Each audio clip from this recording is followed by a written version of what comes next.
Olá a todos! Algumas semanas atrás eu falei sobre o caso francês do serial killer Guy Georges e muitos de vocês deixaram comentários sobre como as autoridades francesas lidaram com o caso e a sentença depois que ele foi considerado culpado.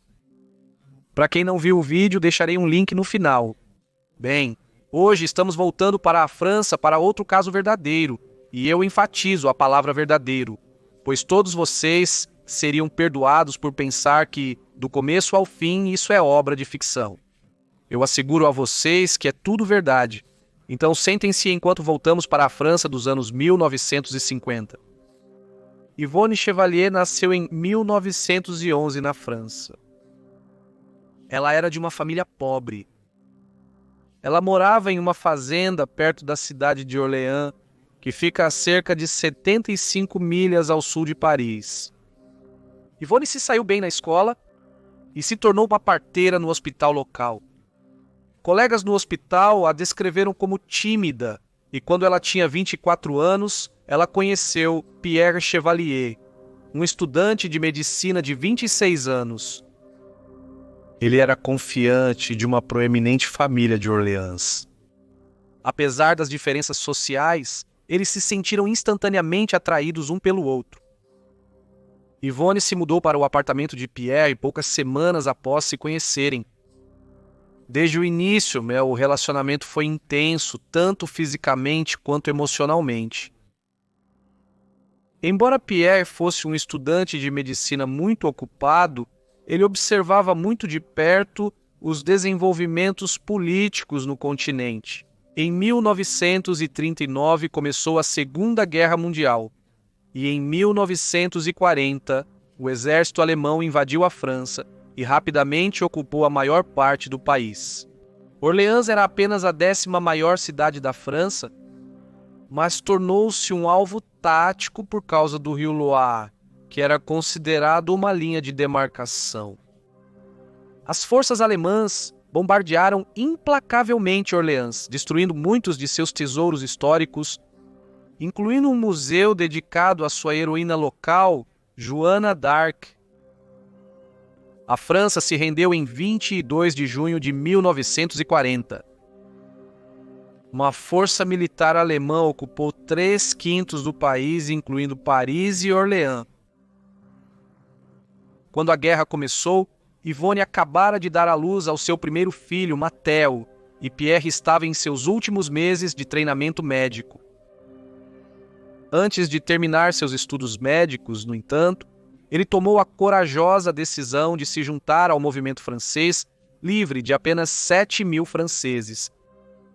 E logo ele se tornou uma figura de liderança da resistência em Orleans. Com recrutamento e impulso, o movimento cresceu ao longo dos próximos 4 anos de ocupação. Alguns, como Pierre, participaram de células de combatentes da resistência que conseguiram realizar grandes atos de sabotagem contra os ocupantes alemães. No 500 e a 500 em 1944, o movimento da França Livre havia crescido para 400.000 pessoas. Orleans foi bombardeada pelos aliados naquele verão enquanto tentavam cortar as travessias de rio dos alemães em retirada. Quando os soldados aliados chegaram à cidade em 16 de agosto de 1900, e 44 semanas após o 500, e a 500, os aliados libertaram Orleans e descobriram que a cidade tinha um próspero governo sombra liderado por Pierre e um punhado de outros. Pela sua bravura, Pierre Chevalier recebeu a Légion d'honneur francesa, pelo seu heroísmo em tempo de guerra. Após a guerra, ele foi eleito prefeito de Orleans e, em 1945, Yvonne deu à luz ao segundo filho do casal, Tugal.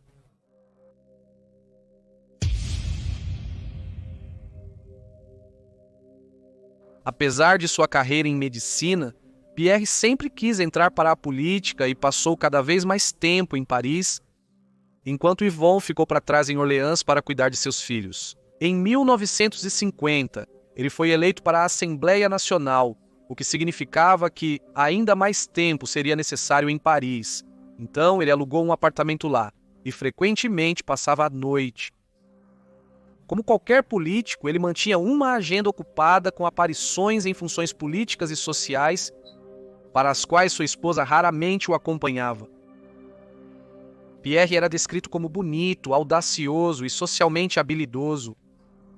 Yvonne, por outro lado, era descrita como monótona, sem inteligência e socialmente inaceitável na alta sociedade francesa. Pierre estava passando cada vez mais tempo longe da família e Yvonne, que ainda amava muito seu marido, percebeu, mas infelizmente seus sentimentos não estavam sendo correspondidos. Yvonne mudou sua imagem para tentar reconquistar o amor do marido. Ela leu sobre arte, literatura e política. Ela frequentava salões de beleza da moda e comprava roupas mais lisonjeiras, mas nada disso funcionou. E ela eventualmente recorreu a drogas e álcool para obter o conforto que lhe foi negado por Pierre, que deixou bem claro que havia perdido todo o interesse na intimidade com sua esposa. A vida do casal apenas continuou.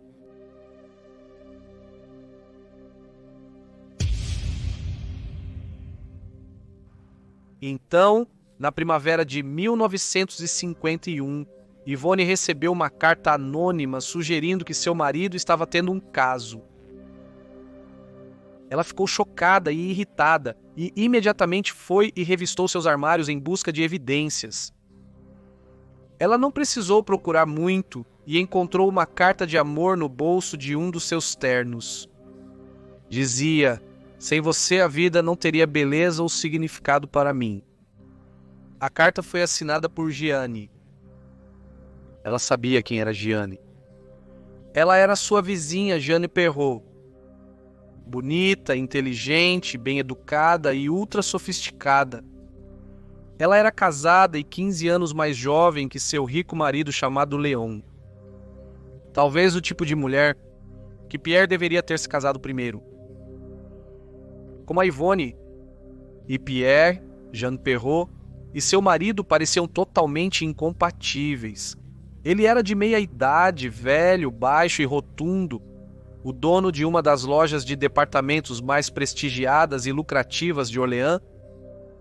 Ele trabalhava muitas horas, geralmente ficando fora durante a semana. Os casais se encontravam em eventos sociais que sempre pareciam trazer Pierre de volta para casa de Paris. Os fofoqueiros da cidade adoravam falar sobre Jeanne Perrault. Havia rumores sobre seus romances e amantes na região do Loire. Enquanto isso, Yvonne ficava cada vez mais ansiosa sobre seu próprio relacionamento com o marido. Ela tinha tensão nervosa, o que levou os médicos a prescreverem medicamentos para ela. Ela se viciou em Maxidon, que é uma anfetamina, e Veronel. Ela fumava excessivamente e que ingeria muito café. O sono dela se tornou esporádico e ela desenvolveu olhos encapuzados. As regras francesas de etiqueta matrimonial exigem discrição, senão fidelidade. Yvonne fez perguntas e descobriu que o caso era um segredo aberto em Paris e Orléans. Então Yvonne decidiu confrontar seu marido.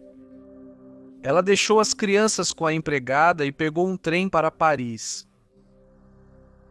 Mas ela voltou para casa completamente humilhada. Ela foi impedida de entrar na Assembleia Nacional por um porteiro que tinha ordens estritas para não permitir sua entrada e Pierre se recusou a encontrá-la. Yvonne voltou para casa e foi confrontar a amante do marido. As mulheres discutiram sobre várias questões morais e conjugais e a confrontação terminou mal, com gritos e berros. Yvonne, em seguida, fez uma visita ao marido de Jeanne, Léon. Ele disse a Yvonne que sabia sobre o caso e deixaria seguir seu curso. Tudo o que Yvonne conseguia pensar era no caso e isso estava constantemente a consumindo. Pierre eventualmente retornou a Orléans para enfrentar sua esposa, mas se recusou a discutir o caso com ela, alegando que era um assunto privado e continuou a tratá-la com desprezo na mesma semana em que foi nomeado para um cargo de ministro do governo para Educação, Juventude e Esportes. Pierre acreditava que um divórcio acabaria com sua carreira política pois a França era uma nação católica que tolerava casos, mas não um divórcio de ministro. Yvonne decidiu levar os meninos para a costa para uma semana de férias, esperando que o tempo e a distância longe de seus filhos trouxessem Pierre de volta para sua família. Mas quando ela retornou, nada havia mudado. Yvonne estava muito angustiada. Aqui ela era uma mãe e esposa tentando criar 2 filhos praticamente sozinha. E quando voltou para Orleans, ela tomou uma overdose de pílulas no que foi considerado uma tentativa de suicídio ou um pedido de ajuda. Felizmente, ela se recuperou e foi à delegacia perto de sua casa e solicitou uma licença para porte de arma. Ela explicou que precisava de proteção, pois seu marido estava prestes a assumir um cargo ministerial no governo. Ela obteve a permissão e foi a uma loja de armas pedindo ao proprietário que lhe mostrasse uma pistola que pode matar com um único tiro.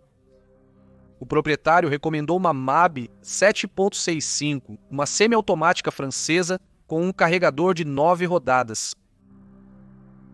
Ela voltou no dia seguinte e comprou a MAB e 25 rodadas de munição. Em 11 de agosto de 1951, Pierre foi empossado em seu cargo em Paris. No dia seguinte, ele tinha um compromisso para sua primeira aparição pública na Feira do Condado, não muito longe de Orleans. Ao ir para a feira, ele instruiu seu motorista a parar em sua casa para que ele pudesse trocar de roupa.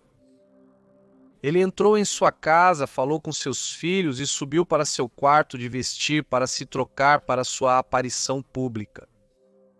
Yvonne decidiu que esta era uma boa oportunidade para fazer um último esforço para salvar seu casamento. Ela ameaçou Pierre dizendo que enviaria os meninos para o internato, negando-lhe visitas. Então ela implorou dizendo que não poderia amar outro homem e que partia seu coração vê-lo nos braços de outra mulher. Ela disse, ela mudaria e se esforçaria para ser uma esposa mais aceita socialmente. Finalmente, enquanto Pierre estava mudando, Yvonne caiu de joelhos, implorando para que ele a amasse. A rejeição de Pierre foi brutal. Ele explicou à sua esposa que não desejava mais ter nada a ver com ela e que, após consideração, apesar de ser um ministro, queria divorciar-se dela e casar-se com sua amante. Yvonne saiu do quarto emocionalmente estressada e muito brava com a maneira como ele a havia tratado. Ela pegou a arma do armário de linho onde a havia escondido e voltou para o camarim de Pierre. Ela apontou a arma para si mesma e disse ao marido que se mataria se ele tentasse deixá-la por outra mulher. Pierre zombou dela, dizendo para ela ir em frente e se matar. Mas, por favor, espere até que ele saísse do quarto. Então suas emoções tomaram conta e, com uma precisão mortal, ela apontou a arma para Pierre e disparou 4 tiros, acertando-o no peito, antebraço, coxa e queixo. Enquanto ela estava sobre ele, seu filho mais velho, Matheu, entrou correndo no quarto e viu seu pai deitado no chão. Yvonne, com calma, levou-o de volta ao térreo e o entregou à empregada. Ela voltou ao camarim de Pierre e atirou nele uma 5ª e última vez nas costas.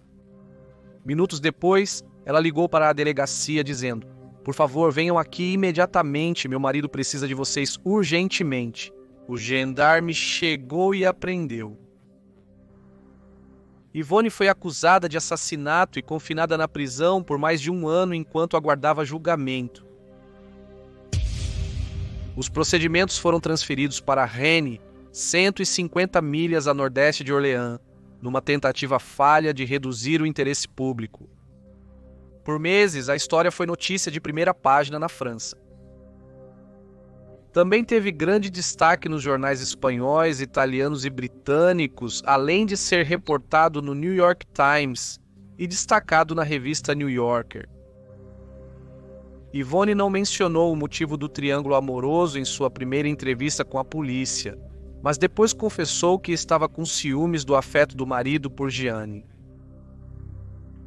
No início, a maioria dos franceses estava irritada porque seu herói de guerra havia sido afastado. Os jornais retratavam Yvonne como uma mulher que se casou acima de sua condição e que era cultural e intelectualmente superada pelo marido.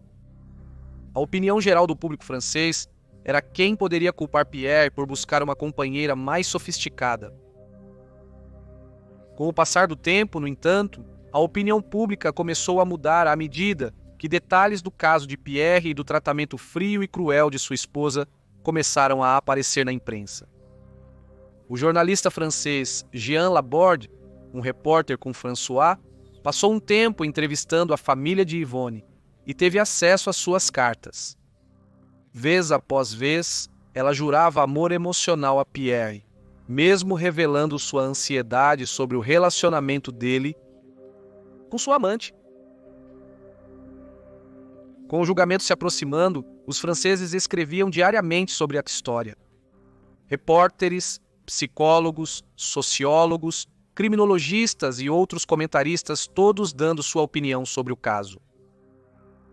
Caracteristicamente, na França consciente de classe, muito se falou sobre sua origem. Ela, filha de um camponês, ele, filho de uma família proeminente. Mas até agora, a maior parte da França estava culpando Pierre por seu mau comportamento. Yvonne Chevalier foi a julgamento em 5 de novembro de 1952. Naquela época, o Código Penal francês incluía uma disposição de triângulo amoroso que absolvia de punição qualquer homem que cometesse homicídio após encontrar sua esposa na cama com outro homem. Neste caso, inverteram-se os papéis. O caso de Yvonne Chevalier foi amplamente visto em toda a França como um crime de paixão, que caiu sob esta provisão. No julgamento, a defesa decidiu retratar Yvonne como uma vítima, uma mulher que se apaixonou e casou com um homem, teve 2 filhos com ele e depois foi descartada enquanto ele subia a escada política. O caso da acusação era simples. Yvonne atirou 5 vezes em seu marido desarmado. Assassinato frio e sem provocação. Yvonne chegou ao tribunal usando um terno cinza. A prisão tinha sido dura com ela.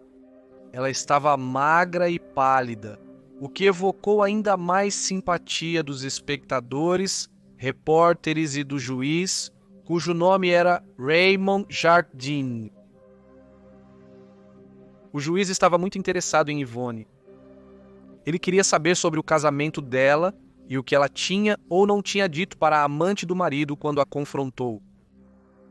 O juiz fez a ela uma série de perguntas sobre o seu casamento. Yvonne soluçou ao falar sobre seu relacionamento com a família do marido. Eles me viam como um erro da juventude de Pierre, disse ela. O juiz Jardin questionou Yvonne de perto sobre o encontro hostil que ela teve com Jeanne, depois que o caso veio à tona. O juiz perguntou se ela disse à amante do marido que iria matar Pierre. Não, respondeu Yvonne. O juiz perguntou qual foi sua reação quando Pierre a informou friamente que iria se divorciar dela para poder se casar com Jeanne, que estava sentada no tribunal. Yvonne começou a responder, mas desmaiou. Após um recesso de 15 minutos, o juiz pediu a Yvonne que explicasse as circunstâncias do 5º tiro. Ela respondeu que pretendia voltar para o quarto para cometer suicídio. Ao lado do amor da sua vida, ela explicou que a arma disparou acidentalmente, atingindo seu marido nas costas. O próximo testemunho foi de Léon Perrault, o marido muito rico da amante de Pierre. Ele testemunhou que gostava de Pierre e que sabia do caso e considerava um herói de guerra muito digno das afeições de sua esposa. A próxima testemunha foi a amante de Pierre, Jeanne Perrault, e ela se aproximou do banco das testemunhas como se estivesse entrando em um set de filmagem. Ela tinha 34 anos, glamurosa e fria, apesar das frequentes vaias da galeria. Em resposta às perguntas, ela disse que o caso começou em maio de 1950 e continuou até o dia do assassinato, 15 meses depois. Ela disse que os amantes se encontravam em Paris 2 ou 3 vezes por semana. Quando perguntada se sentia vergonha do seu caso, já que, afinal, era mãe de 3 crianças pequenas, ela respondeu de maneira alguma. Ela disse que sentia pena de Yvonne, mas que sentia um profundo afeto por Pierre e não planejava terminar o caso, mesmo depois de ser confrontada pela esposa do amante. Após o depoimento de Jeanne, o julgamento continuou com diferentes testemunhas. A acusação chamou parentes de Pierre que disseram que Yvonne era praticamente uma reclusa e se recusava a comparecer às funções familiares de Pierre e desconfiava de qualquer mulher que falasse com o marido dela. Um policial testemunhou que Yvonne havia dado uma série de relatos diferentes sobre os eventos fatais no quarto. A última testemunha foi um psiquiatra que revelou que os Chevalier tiveram um casamento sem sexo por anos, o que causou a ela uma depressão física. Ele também disse que Yvonne sofria de complexos de inferioridade social, física e intelectual. O psiquiatra disse que Yvonne manteve a mentalidade de uma adolescente apaixonada por um estudante. No final do julgamento, parecia que o juiz e até mesmo a acusação estavam muito simpáticos em relação a Yvonne. O juiz Jardin até desviou do protocolo judicial francês, porque em vez de se referir a Yvonne como a acusada, ele se referiu a ela como senhora. No entanto, em seu resumo, ele afirmou que Yvonne não tinha o direito de tirar a vida de outra pessoa e que ela deveria ter controlado seu ciúme. Enquanto o juiz resumia, Yvonne começou a chorar e repetidamente dizia "me desculpe, me desculpe". Quando os jurados se retiraram para começar as deliberações, uma grande multidão se reuniu do lado de fora do Palácio da Justiça de Reims, localizado na praça da cidade. Os jurados observaram de uma janela enquanto a multidão crescia para milhares em apenas 30 minutos. A multidão começou a cantar "Liberte-a, liberte-a". O júri deliberou por apenas 45 minutos e retornou com o veredicto inocente. A multidão do lado de fora estava eufórica. Após o julgamento e a subsequente loucura da mídia, Yvonne se reuniu com seus filhos na fazenda de sua família. A Igreja Católica então concedeu a Yvonne a absolvição pelo assassinato. Ela tentou retomar uma vida normal, mas sua reputação como parte do crime de paixão mais notório da França não permitiu isso. Mesmo tendo sido absolvida do crime pela Igreja, Yvonne não conseguiu se livrar da culpa avassaladora que sentia. Então, ela criou sua própria forma de penitência ao se mudar para a Guiné Francesa com seus filhos, onde trabalhou como enfermeira voluntária em um hospital para os pobres até sua morte na década de 70.